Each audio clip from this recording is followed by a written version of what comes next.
नमस्कार दोस्तों, मैं पीयूष जी के विद कॉन्सेप्ट में आप सभी का स्वागत करता हूं। आज बूस्टर सीरीज के चौथे लेक्चर में आप सभी के सामने उपस्थित हुआ हूं। आज एक बहुत ही महत्वपूर्ण टॉपिक से आपको रूबरू कराना चाहता हूं, वाबस्ता करवाना चाहता हूं, आपको जानकारी देना चाहता हूं और ये है उत्तर प्रदेश की जनगणना 2011 से संबंधित तथ्यों का अवलोकन। इसी तरह हम भारत की जनगणना का भी 2011 का अवलोकन करेंगे। सर्वप्रथम हम उत्तर प्रदेश की जनगणना का अवलोकन 2011 के माध्यम से, उसके आंकड़ों के माध्यम से कर रहे हैं। ठीक है, 2021 की भी जनसंख्या अभी जनगणना होने वाली है। ठीक है, तो तब तक लेकिन मेरे ख्याल से कुछ एग्जाम्स हो जाएंगे, तो उनके फलस्वरूप हमें 2011 की जनगणना पढ़ना, समझना, उनके तथ्यों को बारीकी से अवलोकन करना बहुत ज़रूरी हो जाता है। चलिए बिना समय गवाए हुए, जैसा कि मैं हर बार करता हूं, आइए तथ्यपरक चीजों की तरफ रुख करते हैं। आइए देखते हैं।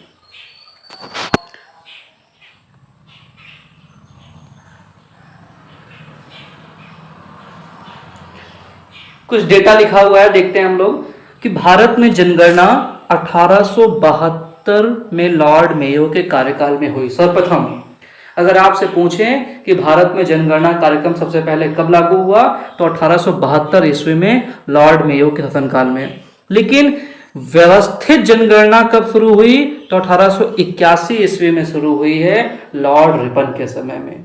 ठीक है, दो तथ्य आपको मिल गए। सर्वप्रथम जनगणना कब हुई, 1872 ईस्वी में लॉर्ड मेयो के शासनकाल में, और दोबारा विधिवत जनगणना कब शुरू हुई, 1881 ईस्वी में लॉर्ड रिपन के समय शुरू हुई। ठीक है, आगे क्या लिखा हुआ है, तब से प्रत्येक 10 वर्ष पर नियमित जनगणना होती रही है। ठीक है, यानी हर 10 साल में जनगणना होती रही है। स्वतंत्र भारत की पहली जनगणना 1951 ईस्वी में हुई, जिसकी जनगणना आयुक्त R.A. गोपाल स्वामी थे। फैक्ट क्या कह रहा है कि स्वतंत्र भारत के बाद जो पहली जनगणना हुई वो 1951 में हुई, जिसके जनगणना आयुक्त R.A. गोपाल स्वामी थे। ठीक है, वर्ष जनगणना नगरों तथा गांवों में 15वीं जनगणना संपन्न हुई, जिसके अंतिम आंकड़े 31 मार्च 2011 को जारी किए गए। ठीक है, यहां प्रस्तुत आंकड़े जनगणना 2011 के अंतिम रिपोर्ट पर आधारित हैं। यानी कि जो सारी चीजें हम आज पढ़ने वाले हैं वो 2011 की जनगणना के हिसाब से होने वाले हैं। ठीक है, चलिए आगे देखते हैं हम लोग। 2011 की जनगणना के अंतिम आंकड़ों के अनुसार उत्तर प्रदेश की कुल जनसंख्या 1998,12,341 है। इस प्रकार उत्तर प्रदेश देश की कुल जनसंख्या का 16.5% भाग निवास करता है। यह बड़ा महत्वपूर्ण पॉइंट है कि यानी अकेले उत्तर प्रदेश में भारत की कुल जनसंख्या का 16.50% निवास करता है, जबकि उत्तर प्रदेश का क्षेत्रफल देश के कुल क्षेत्रफल का 7.33% ही है। यद्यपि देश के कुल क्षेत्रफल का 7.33% क्षेत्रफल उत्तर प्रदेश का है, फिर भी उसकी 16.5% जनसंख्या उत्तर प्रदेश में निवास करती है। नेक्स्ट पॉइंट, जनसंख्या की दृष्टि से उत्तर प्रदेश देश का सर्वाधिक जनसंख्या वाला राज्य है। यदि वैश्विक दृष्टि से विश्व के मात्र 4 देशों चाइना, भारत, अमेरिका और इंडोनेशिया, ये 4 देश ऐसे हैं जिनकी जनसंख्या यूपी से ज्यादा है। यानी वैश्विक दृष्टि से देखा जाए तो 5वें क्रम में चीन, भारत, अमेरिका और इंडोनेशिया के बाद 5वें क्रम में अगर कोई चीज आती है तो वो राज्य है भारत का, जिसका नाम है उत्तर प्रदेश। यानी वैश्विक दृष्टि से 5वें स्थान पर कोई देश आए चाहे ना आए, ब्राजील से पहले आता है कौन, हमारा यूपी। इस मामले में हम बहुत आगे हैं, बहुत आत्मनिर्भर हैं। चलिए आगे देखते हैं।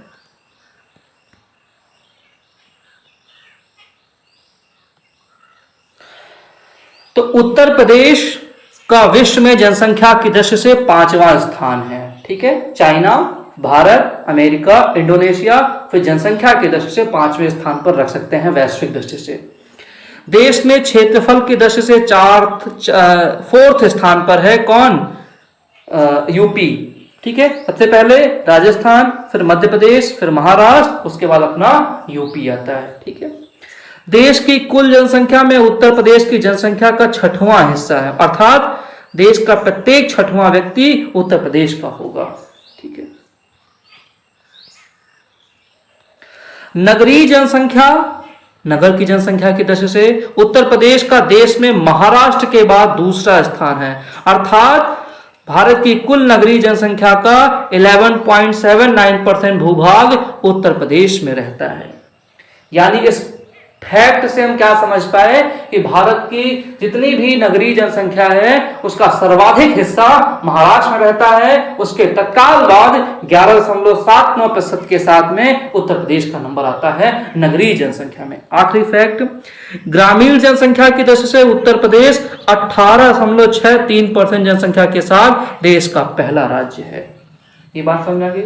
नगरीय जनसंख्या, टोटल जनसंख्या में उत्तर प्रदेश भारत का पहला राज्य है। ठीक है, क्षेत्रफल की दृष्टि से चौथा राज्य है। ठीक है, ग्रामीण जनसंख्या की दृष्टि से पहला राज्य है और नगरीय जनसंख्या की दृष्टि से दूसरा स्थान है महाराष्ट्र के बाद। यहां तक बातें क्लियर हो गई। चलिए आगे देखते हैं। बहुत काम के फैक्ट्स मैं बता रहा हूं आपको, निश्चित तौर पर आपको बहुत ही फायदेमंद होगा। ठीक है,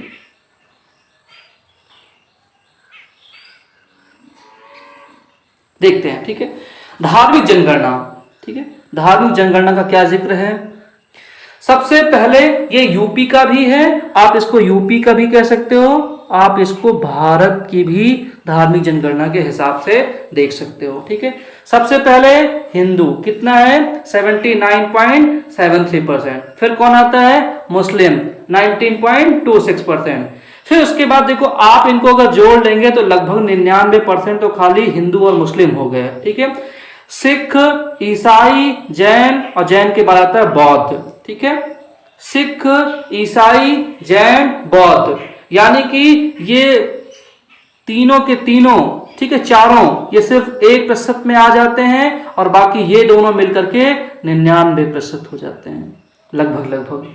यानी कि चाहे भारत के स्तर पर देख ले, चाहे उत्तर प्रदेश के स्तर पर देख ले, धार्मिक जनगणना की बात करेंगे तो हिंदू लगभग 80% है, मुस्लिम लगभग 20% है, उसके लगभग मैंने कहा है, इसलिए जो बाकी थोड़ा बहुत 0.something% होता है वो सिख पहले आएंगे, फिर ईसाई आएंगे, फिर जैन आएंगे, फिर अंतिम में बौद्ध आएंगे, उसके बाद अन्य जिनका धर्म कोई डिसाइड नहीं हुआ है। ठीक है, तो धार्मिक जनगणना आप समझ गए। ठीक है, आगे देखते हैं।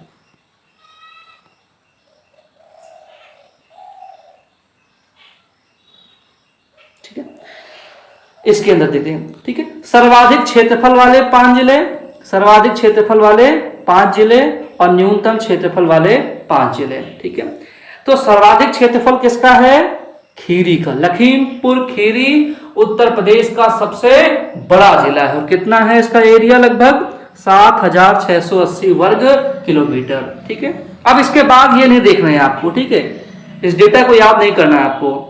ठीक है, लखीमपुर खीरी सबसे बड़ा जिला है उत्तर प्रदेश का, उसके बाद सोनभद्र, फिर हरदोई, फिर सीतापुर, फिर इलाहाबाद। यानी सर्वाधिक क्षेत्रफल का ये घटता क्रम है। सबसे ज्यादा खीरी, लखीमपुर खीरी, फिर सोनभद्र, फिर हरदोई, फिर सीतापुर, फिर इलाहाबाद। ऐसे ही हम देखें अगर न्यूनतम क्षेत्रफल वाले 5 जिले, तो सबसे न्यूनतम संत रविदास से भी छोटा एक और है हापुड़। ठीक है, तो हापुड़ ये लिखना भूल गए हैं, हापुड़ लगभग है मेरे ख्याल से 709 स्क्वायर किलोमीटर। ठीक है, तो सबसे छोटा जिला है हापुड़, फिर संत रविदास नगर, फिर गाजियाबाद, फिर गौतम बुद्ध नगर, फिर बागपत, फिर वाराणसी। यानी सबसे छोटा हापुड़, फिर उससे थोड़ा बड़ा संत रविदास नगर, फिर उससे थोड़ा बड़ा गाजियाबाद, उससे थोड़ा बड़ा गौतम बुद्ध नगर, उससे थोड़ा बड़ा बागपत और वाराणसी। ठीक है, सबसे छोटा हापुड़। ठीक है, ये बात याद रहेगी। सबसे बड़े क्षेत्रफल में सबसे बड़ा खीरी, उससे छोटा सोनभद्र, उससे छोटा हरदोई, उससे छोटा सीतापुर, उससे छोटा इलाहाबाद। याद रहेगा। चलिए आगे देखते हैं।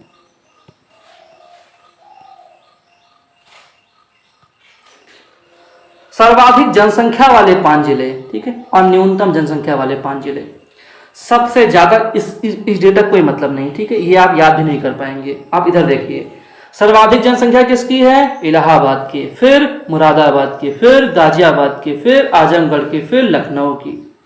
सबसे ज्यादा जनसंख्या इलाहाबाद, उससे कम मुरादाबाद, उससे कम गाजियाबाद, उससे कम आजमगढ़, उससे कम लखनऊ। ठीक है, याद रहेगा। न्यूनतम जनसंख्या वाले 5 जिले, पहले महोबा सबसे कम, फिर चित्रकूट, फिर हमीरपुर, फिर श्रावस्ती, फिर ललितपुर। याद रहेगा। चलिए आगे देखते हैं। अभी आपने देखा है सर्वाधिक जनसंख्या वाले 5 जिले, तो आप तुरंत आप देख लीजिए सर्वाधिक पुरुष जनसंख्या वाले 5 जिले। तो लगभग आपके सामने वही डेटा पुरुष जनसंख्या में लिखा हुआ है। मेरे ख्याल से तो पूरा वही लिखा हुआ है, देख लीजिए आप।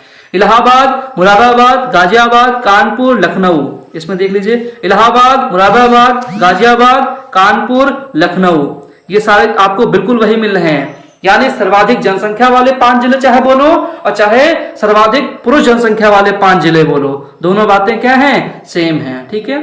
अब सर्वाधिक महिला जनसंख्या वाले 5 जिले कौन से हो गए? सर्वाधिक महिला जनसंख्या वाले 5 जिले, इलाहाबाद सबसे नंबर पर। इलाहाबाद सबसे ज्यादा पुरुष जनसंख्या वाला भी है, सबसे ज्यादा जनसंख्या वाला भी है और सबसे ज्यादा महिला जनसंख्या वाला भी है। ठीक है। फिर आजमगढ़, फिर जौनपुर, फिर मुरादाबाद, फिर लखनऊ। ठीक है, आगे देखते हैं हम लोग। न्यूनतम पुरुष जनसंख्या वाले 5 जिले, तो उससे पहले आप ये बात देख लीजिए कि न्यूनतम जनसंख्या वाले 5 जिले कौन से हैं। तो न्यूनतम जनसंख्या वाले 5 जिले हैं ये लिखे हुए, महोबा, चित्रकूट, हमीरपुर, श्रावस्ती, ललितपुर। तो आप यहां पर देखिए कि न्यूनतम पुरुष जनसंख्या वाले 5 जिले भी और न्यूनतम महिला जनसंख्या वाले 5 जिले भी पूरे वही हैं मेरे ख्याल से, तो लगभग पूरे ही वही हैं। ठीक है। चाहे आप न्यूनतम जनसंख्या वाले बोले, चाहे न्यूनतम पुरुष जनसंख्या बोले, चाहे न्यूनतम महिला जनसंख्या बोले, वो 5 जिले कौन से हैं? महोबा, चित्रकूट, हमीरपुर, श्रावस्ती, ललितपुर। तो आपको मेरे ख्याल से याद करना आसान हो गया। क्या क्या आसान हो गया?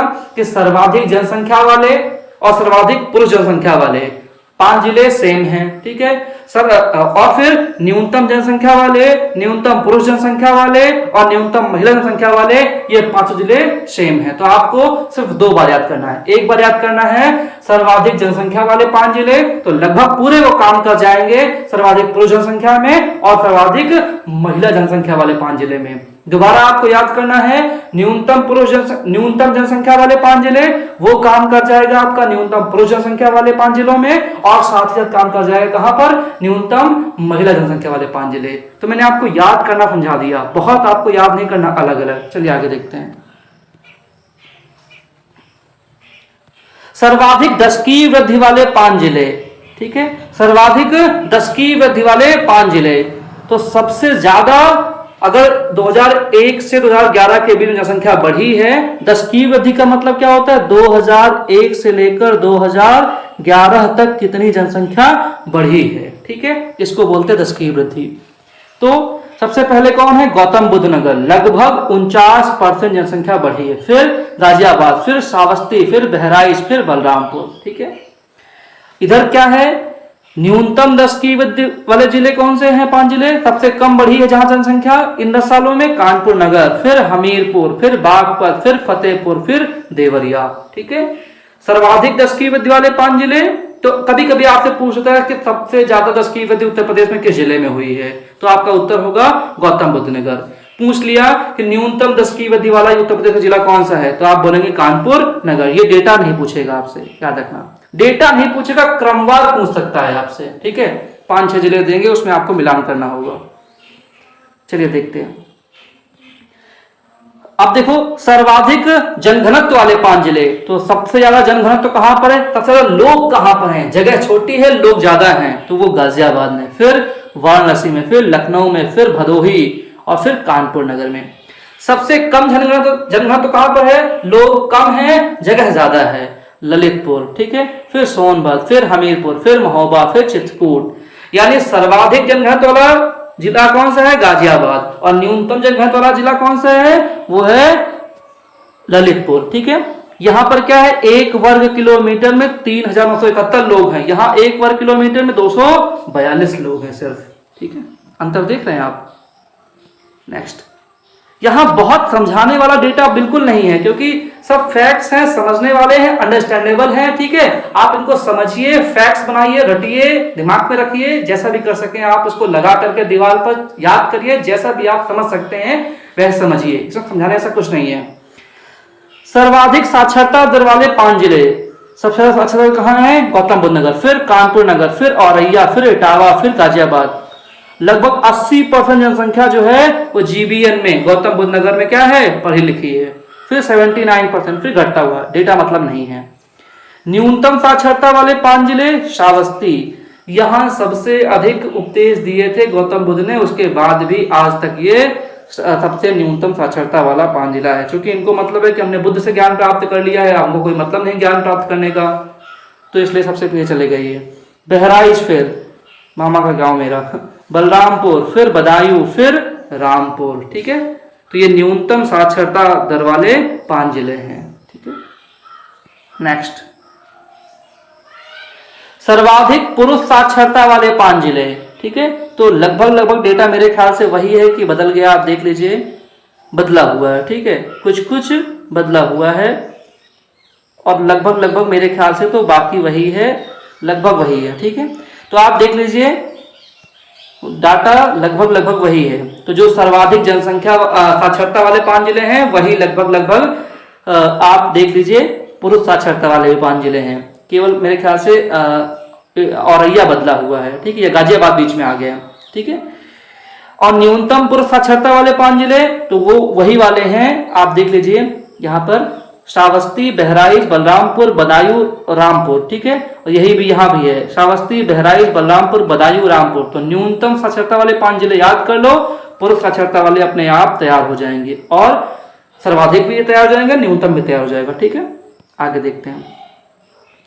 फिर वही न्यूनतम महिला साक्षरता भी वैसे ही तैयार हो जाएगी, जैसे अभी आपने न्यूनतम पुरुष साक्षरता वाला तैयार किया है, ठीक है, उससे कोई दिक्कत नहीं है। सर्वाधिक वाला भी वैसे लगभग है, ठीक है, आप इसको देख लीजिएगा, इस डेटा को देख लीजिए। सर्वाधिक लिंगानुपात वाले 5 जिले कौन से हैं? जौनपुर, यहाँ पर 1024 है, यानी 1000 स्त्रियों पर, 1000 बालिकाओं पर, 1000 पुरुषों पर 1024 महिलाएं हैं, या 1000 लड़कों पर 1024 बालिकाएं, ठीक है। उसके बाद आजमगढ़, फिर देवरिया, फिर प्रतापगढ़, फिर सुल्तानपुर।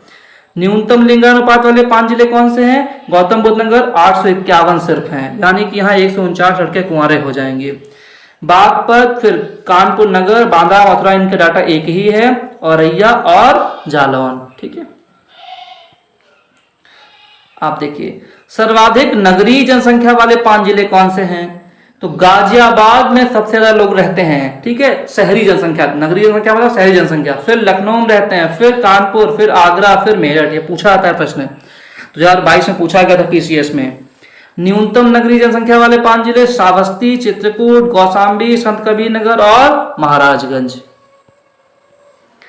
सर्वाधिक नगरीय जनसंख्या परसेंटेज वाले 5 जिले, ठीक है, गाजियाबाद 67.55%, लखनऊ, कानपुर नगर, गौतम बुद्ध नगर, मेरठ। न्यूनतम नगरीय जनसंख्या वाले 5 जिले, श्रावस्ती, कुशीनगर, महाराजगंज, सुल्तानपुर और प्रतापगढ़। सर्वाधिक ग्रामीण जनसंख्या वाले 5 जिले, तो इलाहाबाद सबसे ज्यादा, फिर आजमगढ़, फिर जौनपुर, फिर सीतापुर, फिर गोरखपुर। न्यूनतम जनसंख्या वाले 5 जिले, गौतम बुद्ध नगर, महोबा, हमीरपुर, चित्रकूट और बागपत। सर्वाधिक अनुसूचित जाति जनसंख्या वाले 5 जिले, सीतापुर सबसे ज्यादा, इलाहाबाद, हरदोई, आजमगढ़, लखीमपुर खीरी। न्यूनतम अनुसूचित जाति जनसंख्या वाले 5 जिले, बागपत, श्रावस्ती, गौतम बुद्ध नगर, महोबा, ललितपुर, ठीक है। कुछ समझाने लायक नहीं है इसमें, आप केवल डेटा तैयार करना है, मैं डेटा उपलब्ध करा रहा हूं, ये बड़ी बात आपके लिए। सर्वाधिक अनुसूचित जाति जनसंख्या वाले 5 जिले परसेंटेज में, कौशाम्बी सबसे ज्यादा, ठीक है, सीतापुर, हरदोई, उन्नाव, फिर रायबरेली, ठीक है, पहली बार रायबरेली का नाम आया। न्यूनतम अनुसूचित जाति जनसंख्या वाले 5 जिले परसेंटेज में, बागपत, बरेली, बलरामपुर, गौतम बुद्ध नगर, रामपुर। सर्वाधिक अनुसूचित जनजाति संख्या वाले 5 जिले, सबसे ज्यादा सोनभद्र में, फिर बलिया में, फिर देवरिया में, फिर कुशीनगर में, फिर ललितपुर में। न्यूनतम अनुसूचित जनजाति वाले, बागपत में सबसे कम, कन्नौज, बदायूं, एटा और औरैया। न्यूनतम अनुसूचित जनजाति संख्या परसेंटेज वाले बागपत, कन्नौज, बदायूं, बुलंदशहर, मुजफ्फरनगर। 0 से 6 आयु वर्ग में सर्वाधिक जनसंख्या वाले 5 जिले, इलाहाबाद सबसे ज्यादा, मुरादाबाद, फिर सीतापुर, फिर आजमगढ़, फिर बरेली। ठीक है, आखिरी देखते मेरे ख्याल से 10 लाख से अधिक जनसंख्या वाले वैधानिक नगर, सबसे ज्यादा कानपुर, फिर लखनऊ, फिर गाजियाबाद, फिर आगरा, फिर वाराणसी, फिर मेरठ, फिर प्रयागराज। ठीक है,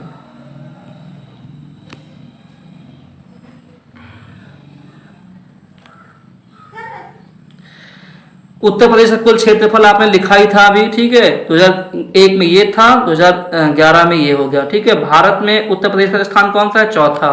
कुल जनसंख्या आपने लिखी ही थी पहले स्थान पर, पुरुष जनसंख्या पहले स्थान पर, महिला जनसंख्या पहले स्थान पर। 10 की वृद्धि कितनी हुई है? 25.85% था 2001 में, अब की बार 20.2% है, 14वें स्थान पर। जनघनत्व तो 690 है, अब 829 हो गया है 2011 में। ठीक है, इसको मत याद रखो, आप भूल जाओगे फिर। 829 जनघनत्व है। लिंगानुपात 912 है। यूपी का बता रहा हूं मैं, 0 से 6 आयु वर्ग में लिंगानुपात कितना है? 902। साक्षरता दर कितनी है? 67.7। पुरुष साक्षरता कितनी है? 77.3। महिला कितनी है? 57.2। ठीक है, तो मेरे ख्याल से आपको बहुत सारा महत्वपूर्ण डेटा मिला हुआ है। अब इस पर आधारित हम प्रीवियस ईयर क्वेश्चन करके आपको समझाने का प्रयास करेंगे।